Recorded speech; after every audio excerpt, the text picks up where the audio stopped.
Good morning, Marco Donzelli. Welcome in Brazil again. You've been here for a few days, and I hope you are enjoying the Brazilian hospitality. So we have a few questions for you. In 2018, HLB global revenue grew by 15%. There was the launch of the new HLB brand here, global HLB brand, and the global headcount reached a record high. What are the plans to continue HLB in the coming years? So this is a very crucial moment for HLB. We are going to release our new strategy soon to enter into a new era of growth. What we have done so far has been great, but the world has changed, so we want to be prepared for the future to ensure that there is this sort of consistent growth. And we need to look for new avenues. We cannot grow the same way that we grew in the past in terms of areas of growth. So that's why we needed to change something. And we're going to release a new strategy soon. But just so you know, we believe that the future of our network, of our organization, is going to be more and more dependent not only on the typical services that we've always provided, such as, of course, accounting and audit and tax and so on, but more importantly, on advisory services. So we believe that a big contribution for our growth will be in the future from advisory. Good. What are your thoughts about the world economy, and do you think that economic measures being implemented in Brazil will increase the confidence of international investors?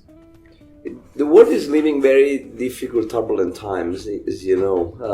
But overall, I think that specifically for Brazil, there have been a few key points that probably will enable the country to re-establish some strong investors' confidence.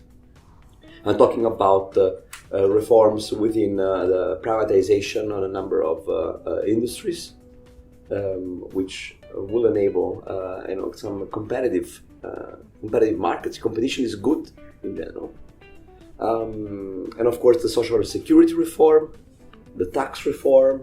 Those are all things that typically bring investors in. And I know that there are projections of better growth for the future. And think about Brazil being a crucial engine for the whole of the continent, Latin America. So there could be endless opportunities.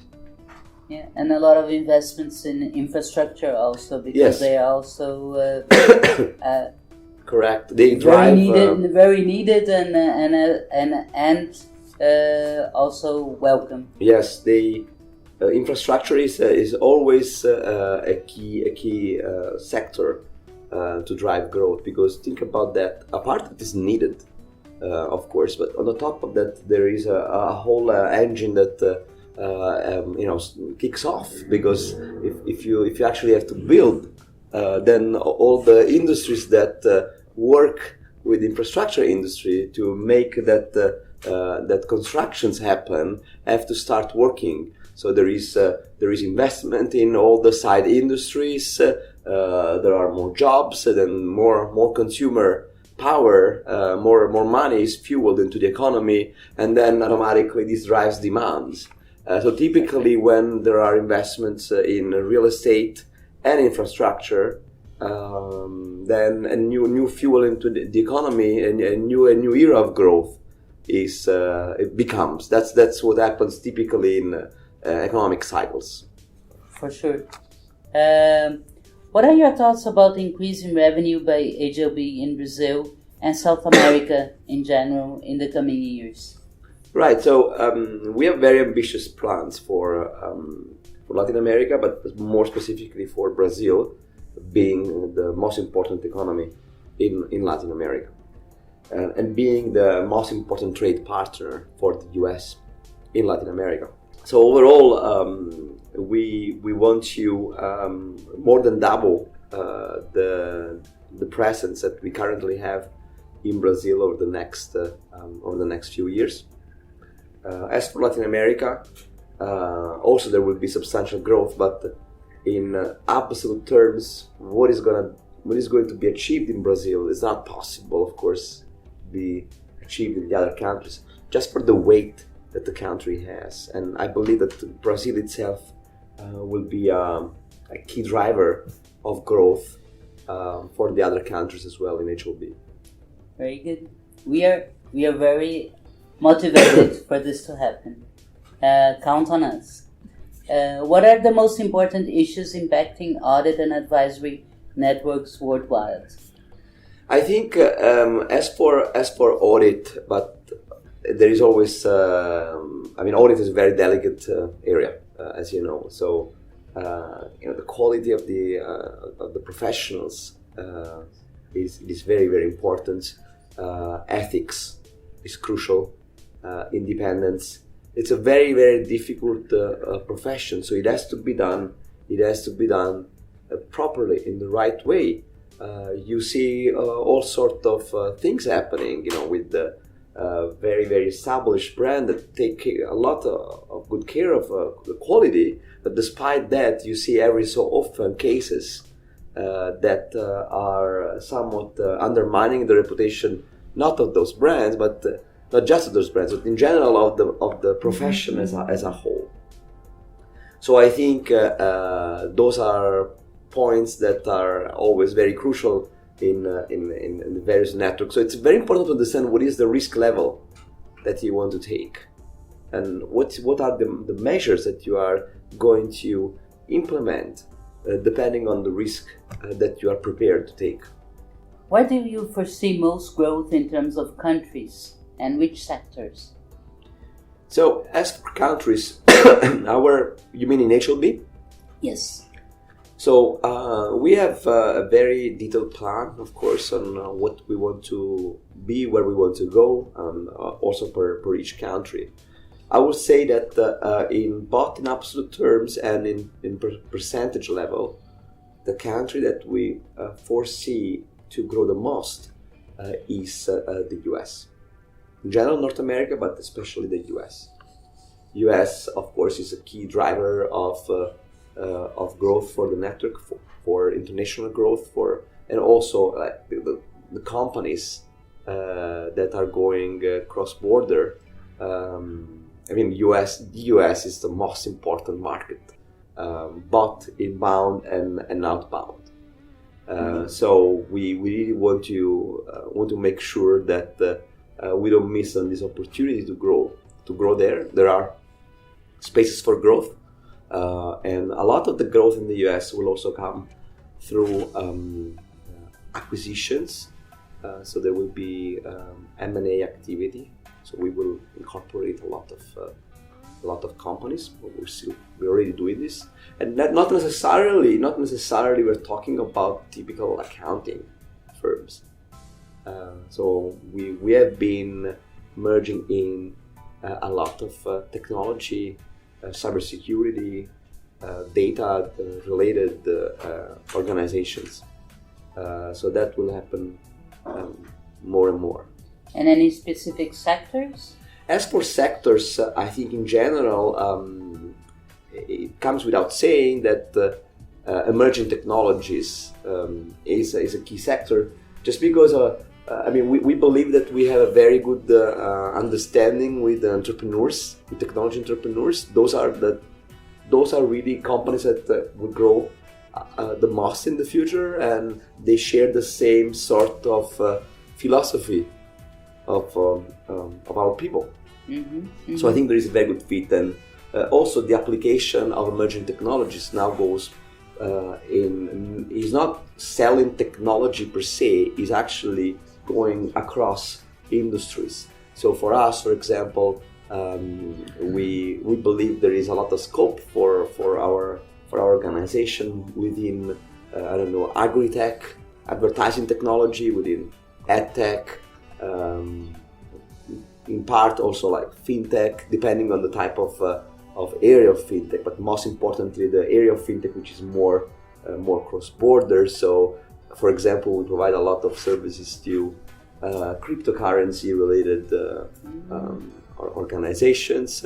I think in general, emerging technologies are going to be the major driver. And of course, on the top of that, there are some industries that for us have traditionally been very important. They will continue to be very important, such as real estate and construction, agriculture, not only within the agri-tech area, but in general, agriculture, food and beverage. It's a crucial sector for us. Manufacturing, distribution, so retail, wholesale, logistics and transportation. And surely then you have some differentiations in different countries as well. Depending on the country, you are a little bit stronger in an industry rather than in another. But the beauty of HLB is that overall we have a very solid knowledge on the most important industries, and we can always rely on each other to share this knowledge and provide better services. Clean energy too? And clean energy is very, I was going to come to that. It's, of course, Brazil typically has been an oil and gas driven economy. And still the weight of oil and gas is very, very important. So we for example, in HLB have a lot of oil and gas clients in Brazil, in the US, of course in Africa, but also mining and so on. The thing is that we see a transformation there. So with the transformation that these companies are going to embark, so moving more and more from resource intensive, so from mining and from exploiting, of course, the resources, then more and more they're going to move progressively into renewable or to cleaner forms of energy.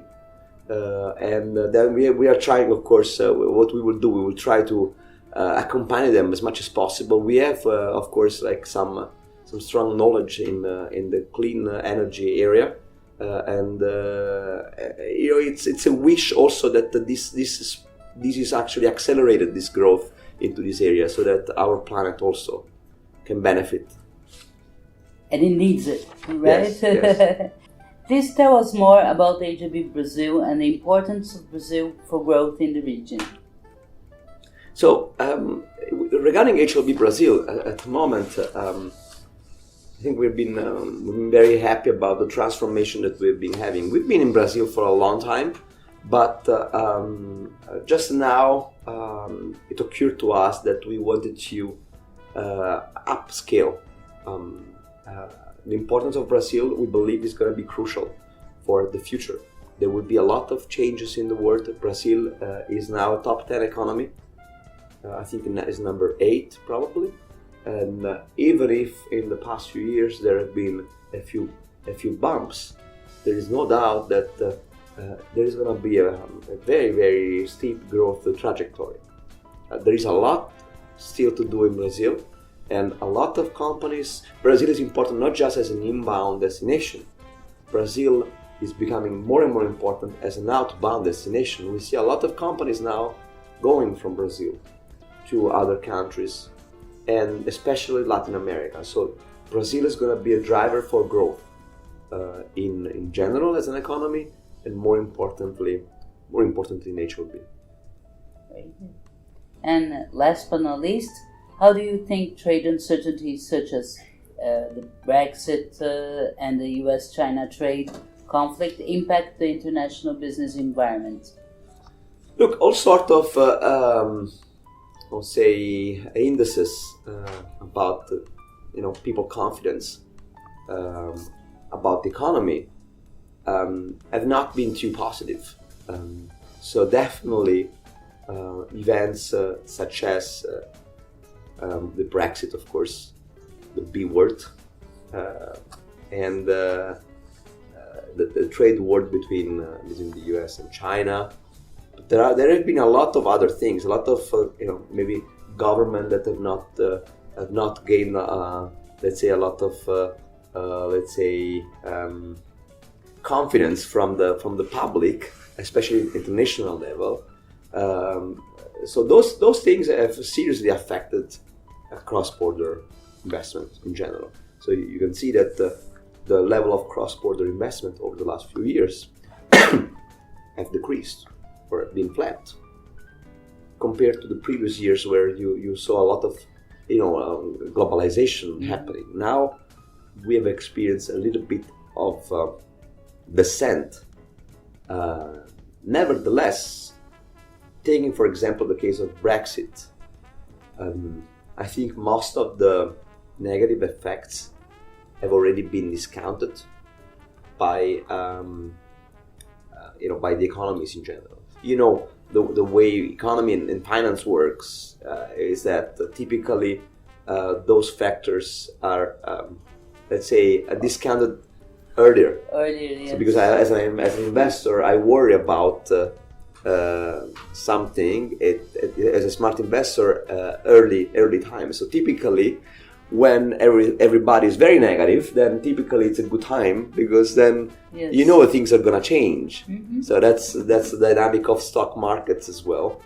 I believe again that most of the factors have been discounted, and that this will open up a new era of better globalization. Not just globalization, but even better globalization. And of course, new trade agreements will play a crucial role. So, for instance, I just want to mention the Mercosur agreement that will see Brazil as a key player. And that will be a driver, especially for emerging markets. Thank you very much, Marco, and hope to see you back soon in Brazil. Thank you very much, Madeleine. I look forward to coming here again soon. Thank you.